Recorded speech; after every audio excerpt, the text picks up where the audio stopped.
Hey guys, how's it going?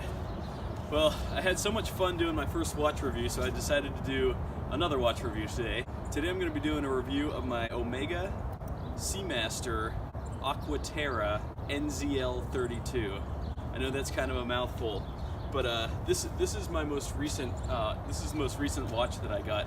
My wife got me this as a graduation gift. I was so excited, and it was such a surprise when I got this actually, because they discontinued this model. Omega doesn't make this one anymore, so for that reason it's extra special. It is my first and only Aquaterra. It's my second Seamaster, but it's very unique.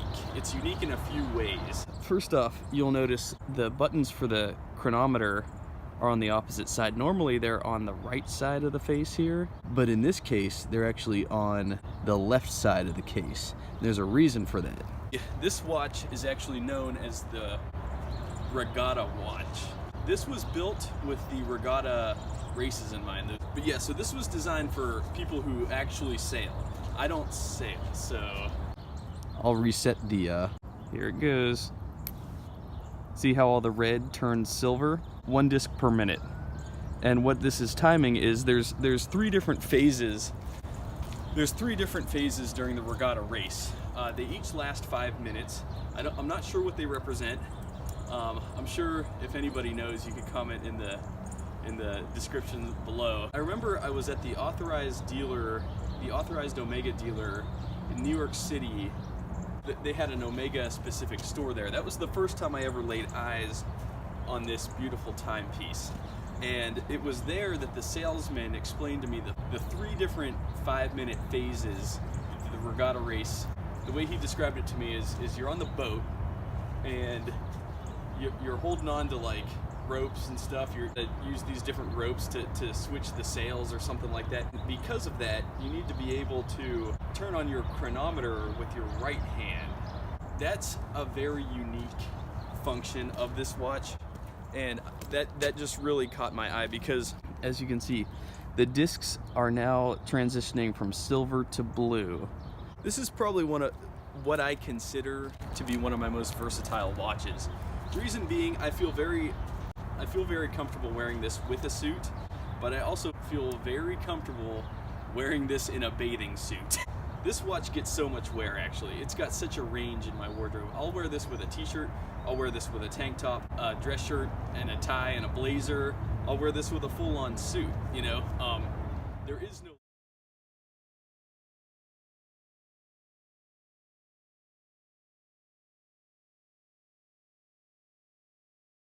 I'd wear this with anything but a tuxedo, really. My Speedmaster, for example, I like to wear that one in slightly more dressed up settings. I keep my Speedmaster mostly for dressier occasions, more professional settings. You know, I would wear my Speedmaster with a tux, for example. That thing can pull off formal very, very well. All right, you can see it's now transitioning to be all blue discs. And you could actually see that last disc filling in as I'm talking. I could just stare at that all day. Just a brilliant idea of a watch.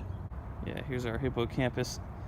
What the hippocampus is basically what the ancient Greeks believed was the adult version of a seahorse.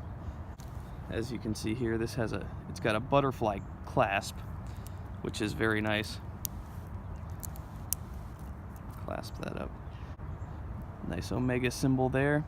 So yeah, as you're gonna open that up, you just pinch those sides, and it just opens right up, and then you throw it on your wrist and it snaps right in. Transitioning to the red discs.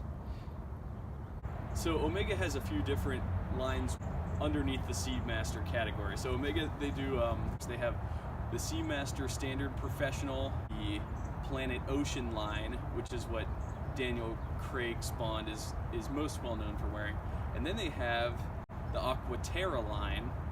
It translates into Waterland. I don't know why they call it that. It's a cool name. Okay, so they have another type of Seamaster. It's called the it's got a funny name.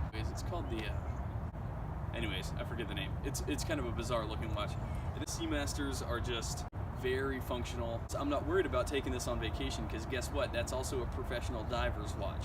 So I've taken this with me on trips to the Caribbean, and I've worn this, you know, scuba diving and snorkeling, and guess what? I'm not worried about jumping in the pool with this on my wrist. I'm not worried about jumping in the ocean with this on my wrist. That's its element, you know what I mean? This isn't some delicate watch that I need to baby and I need to lock it in the safe in the hotel room when I travel. No, not at all. No, you take this with you when you're walking through the rainforest and when you're climbing up waterfalls. This will just perform amazingly, trust me, because it's done all that. I don't get that many compliments on this watch, and I'm surprised by that, because to me, I really find the aesthetic of it mind-blowing. All right, now you can see that's beginning to transition from the red now to the silver. It's okay, here we go. 1, 2, 3. Boom, reset. I just wanted to get indoors and kind of get real up close to this thing just so that you could see what's all going on here. And so that hopefully I could get a nice clear shot and explain the face and the dials and stuff like that. In my Speedmaster review, I talked a little bit about the difference between a chronograph and a chronometer, and it turns out that I had that reversed. I'd like to thank my buddy who pointed that out for me. His name's listed below. The stopwatch function is called a chronograph, and a chronometer is different. A chronometer is a Swiss rated timepiece. Chronometer has to meet several different criteria and requirements in order to meet certified as an official Swiss chronometer. Not all chronometers have chronographs, and not all chronographs are chronometers, if that makes sense. There's another video that I watched that gave me a little bit more insight onto that. I'll be sure to include the link to that too. As I've been talking, I'm sure you could have probably noticed I brought a little pointer thingy here because my fingers aren't going to do this right. These apertures here, these 5 apertures, each count 1 minute, and as you can see, they're changing from blue as the disc rotates. In here there's a disc about this big underneath. It's a plate right underneath the surface here, and that is rotating exactly enough to fill in each aperture with a new color every minute. This starts out as all silver apertures, but as it goes from blue, and then it goes to red, and then it transitions back into silver again. I'd like to point out here, this subdial here counts the minutes. This counts 30 minutes around, so per hour that'll go around twice, obviously. This subdial is counting the hours for the chronograph. So again, the stopwatch feature. So these are the minutes for the chronograph. These are the hours for the chronograph. The big second ticker here, that's the chronograph second hand. Again, big second hand, little hour subdial, little minute subdial, all belong to the chronograph. The rest of it, this minute hand, this hour hand, and these perpetual seconds subdial all belong to the other watch, the regular perpetual watch. So anyways, I hope that sort of clears it up a little bit, but I'd also like to point out here, so in the minute subdial for the chronograph, you can see that there are blue markers here, just right here, followed by red markers here, and that's to indicate the phase that you're in, basically. So this first phase is the blue, when the discs all turn blue. The next 5 minutes are the red. All the apertures here turn red, and then we're gonna move into the silver again. So the discs are gonna turn silver, but then these following 3 sections of the subdial, these apertures are still gonna turn colors, but they didn't bother to do the blue and red markers on the other side of this. It's just a design thing.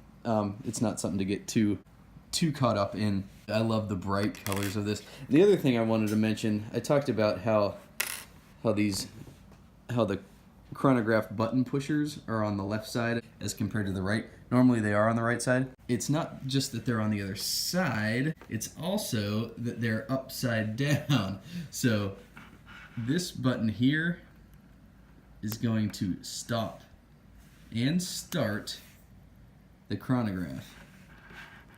So again, I'll stop it and then restart it.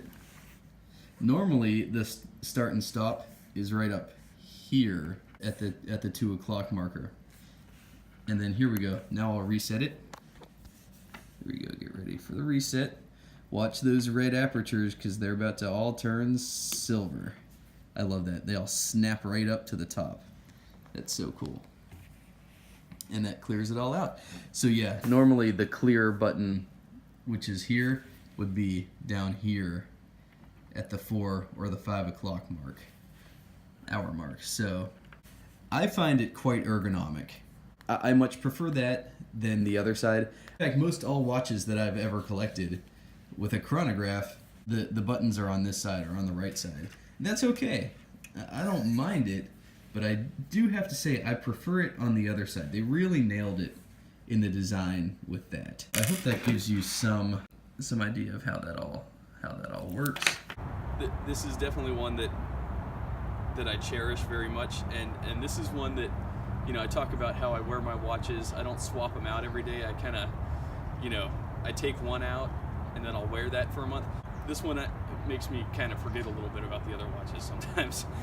I hate this. But anyways, that's been my fast and easy review of my NZL-32. I am on Instagram. My username's AeroSurferLV. You could check out pictures because I'm always posting pictures of my watches. And I hope you enjoyed the review. I hope you found it useful. Again, sorry for the